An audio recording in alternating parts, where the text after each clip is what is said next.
الاستحقاق وتكافؤ الفرص.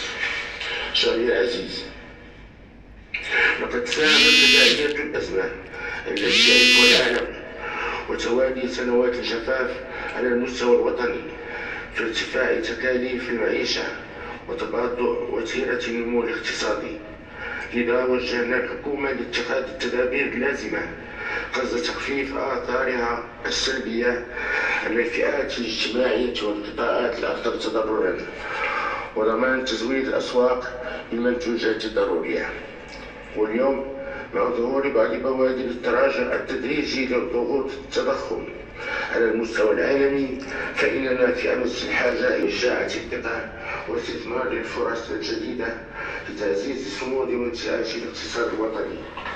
وفي هذا الصدد أطلقنا مشروع الاستثمار الأخضر للمكتب الشريف للفوسفات، وقمنا بتسريع مسارح بما يضمن تثمين المؤهلات التي تزخر بها بلادنا والاستجابة لمشاريع المستثمرين العالميين في هذا المجال الواعد. واستكمالا لورش الحماية الاجتماعية، ننتظر المشروع نهاية هذا العام. هذا الضغط المباشر في تحسين الوضع المعيشي، إما في مجال تدبير الموارد المائية التي يتطلب المزيد من المجهود الوطني للماء لفترة 2020-2027. وإننا ندعو للتتبع الدقيق لكل مراحل تنفيذه، مؤكدين أننا لن نتمضي أننا مسؤولين.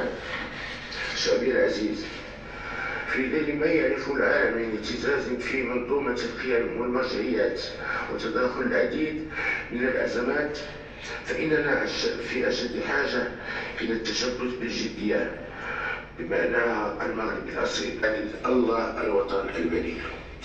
ثانيا، في التشبث بالوحدة الوطنية والترابية للبلاد. ثالثا، في صيانة الروابط الاجتماعية والعائلية من أجل مجتمع متضامن ومتماسك.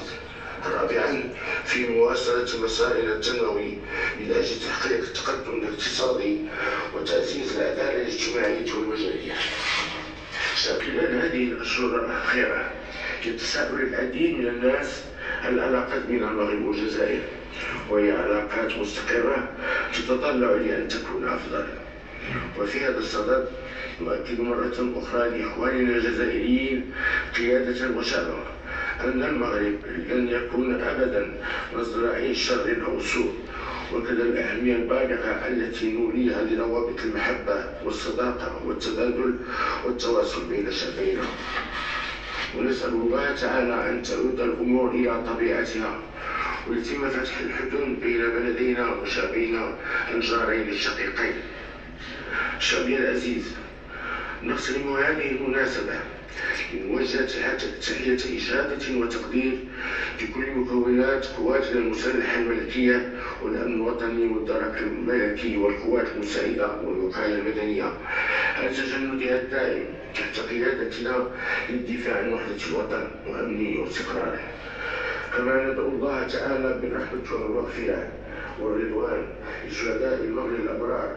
وفي مقدمة ونصف الختام قوله تعالى: إن الذين آمنوا وعملوا الصالحات إنا لا نضيع أجر من أحسن عملا. صدق الله العظيم، والسلام عليكم ورحمة الله تعالى وبركاته.